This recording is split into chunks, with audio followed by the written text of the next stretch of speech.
I average a 5% reply rate. And while you may think that's not a lot, I'm not talking about hyper-focused cold emails. I'm talking about cold emails at scale, sending thousands of them a day. And an average reply rate for those who send out mass cold emails is a tragic 0.9%. So in this video, I'll go everything what I do to achieve a 5% reply rate on average, sometimes even more, and how you can set everything up the right way so you could send thousands of cold emails a day without any issues. The tactics and tricks I'll share are used by the best cold emailers in the world that help them achieve reply rates as high as 20%. So let's begin. Great reply rate begins with proper technical setup, your domains and mailboxes, because that's the only way you'll land in prospect's primary inbox. To set up everything correctly, do not use primary domains for cold outreach. Instead, buy secondary top-level domains from reputable registrars. This means opt for .com domains from providers like GoDaddy and MailForge. Next are your mailboxes. Create no more than 3 mailboxes per domain. If you use MailForge, the setup will be done in minutes. Otherwise, you'll have to do it manually, which takes a lot of time. Once your mailboxes are ready, you have to warm them up for at least 2 weeks before you send out any cold emails. 2 weeks of gradually increasing from 1 to 20 warm-up emails per day. And to follow the best sending practices and land in the primary folder, you will limit your outreach to 30 cold emails per mailbox per day. All of this is to protect your sender's reputation. Now, the reason I'm able to get such a high reply rate reliably isn't just because of the setup or the messaging. It's because of the lead quality. You see, the most common advice online is just to send more emails. If you send thousands of cold emails and got no replies, the issue is definitely in your lead quality. The prospects you're reaching out to have no real use of your services. That's why you first have to make sure your targeting is super specific. And you can make your targeting laser focused in a couple of ways. First, and my personal favorite, is scraping and enriching communities. If I'm selling cold email software, I'll scrape subreddits like cold email. That's a place where people come to learn and improve their cold email results. This place screams, I want better software, I want automation, I want to book meetings. I'll find such Reddit threads, LinkedIn and Facebook groups, scrape everything, enrich data with emails, and reach out. Second is following buying intent. There are a lot of signs that signal buying intent. Someone hiring a sales rep is a great signal that they might want to try an AI SDR. Someone hiring a TikTok intern is a hint they might value your UGC creation tool. There are a ton of these signals, a ton of ways to find leads who are in pain but oblivious to a solution. Job signals, fundraising, acquisitions. Put in the time into finding where your ideal prospects hang out. It might take you a while to find them, but you can then leverage your data for insane results. The more specific you get, the less pitching you'll have to do, and the easier it will be to sell your product. Talking about pitching, here's exactly how to pitch your product or service in an email without sounding like an annoying salesman. Hyper-personalize. I'm not talking about generic personalization where you add the first name or company name to your email.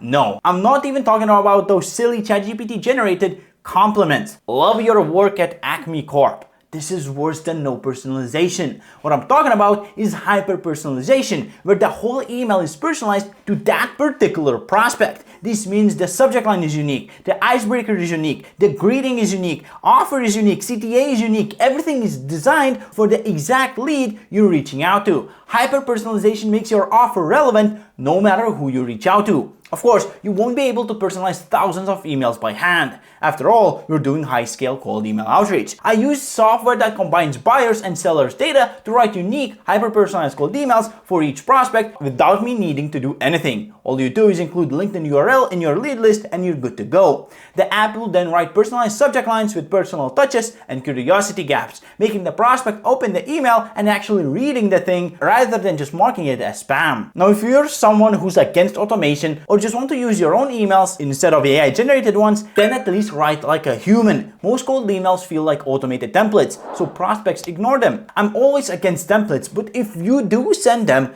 please make them sound human. Perhaps misspell a word. Say good morning instead of good morning to catch the prospect off guard. Or follow up a minute later after sending the initial email to attach a case study saying, oops, I forgot to send it. Of course, this is just an example. Come up with your own creative way to avoid making your email look like an automation. If you do end up sending templates instead of relying on AI personalization, saving hundreds of hours, not stressing, leveraging automations, working on your business, and 50 other benefits, if you want to avoid all of that and send templates, then you need to craft irresistible, low-pressure CTAs. All replies come from the call to action because it lets the prospect know the next steps. If there were no CTA, the lead might just sit confused. However, your CTA isn't there to book a sales call or to close the deal. No, it's there to spark a conversation. This means you have to use soft CTAs instead of hard CTAs. Hard CTAs are CTAs that beg the prospect for something valuable. 15 minutes of their time to book a sales call. Watch a 30-minute audit, whatever. No one who values their time will do that. Remember, the people you're reaching out to get 20 or more cold emails a day asking for the same thing. If they said yes to everyone, they would have an additional 9 to 5 consisting of just sales calls. So instead, ask a simple yes or no question. Ask if your solution to their issue would even be valuable to them. Ask them if they're the right person to talk to. Saying, I have some ideas on how you could improve. Mind if I send over a 2-minute video? Is way better than, do you have 15 minutes next Tuesday? By asking for permission to send over valuable resources, you get a near 100% chance that the prospect will say yes. This micro commitment snowballs into more yes, more trust, and longer conversations, which results in the final yes said during the sales call. Now here's a pro tip. You can use a PS line after the signature to add extra value so the prospect is cornered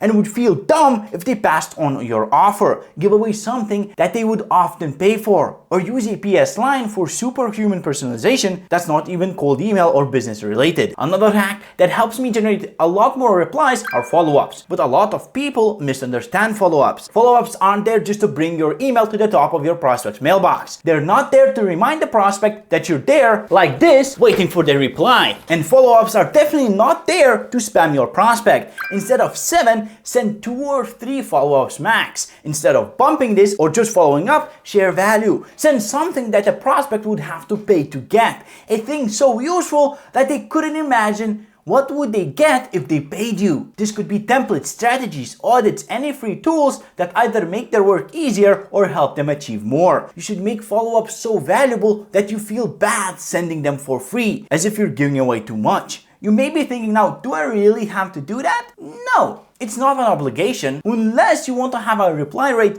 so high that your calendar is full. If your goal is anything above 5% reply rate, then this step is crucial. Okay, I think it's time to rapid fire some tips. These aren't mandatory for the enormous reply rate, but they are cheeky little tricks that could increase your reply rate a percentage or two. And it compounds. First, pattern interrupts. You can use humor to break a pattern that's generated by all the boring cold emailers. Reality gap technique. In your messaging, convey the gap between your prospect's current reality and ideal future. Or do the opposite, cost of inaction. Share what will happen and what will the lead lose if they don't use your solution. Open loops. Spark curiosity without revealing the key idea. Like saying, I have 2 suggestions for your website. Want me to share them? No risk sales call. Offer McDonald's gift card if they don't enjoy the sales call or find your demo useful. To sum it up, you'll see your reply rate increase if you do 2 things. Lead with value in a creative way. Creativity to stand out and break patterns, and value to actually help your prospect before they take out their credit card. The more you invest into each prospect, the better your results will be. But to reach out to thousands of leads a day and book hundreds of sales calls a month, you need a solid system. That's why I suggest you take a look at the guide right here, where I show how to send 10,000 cold emails a day.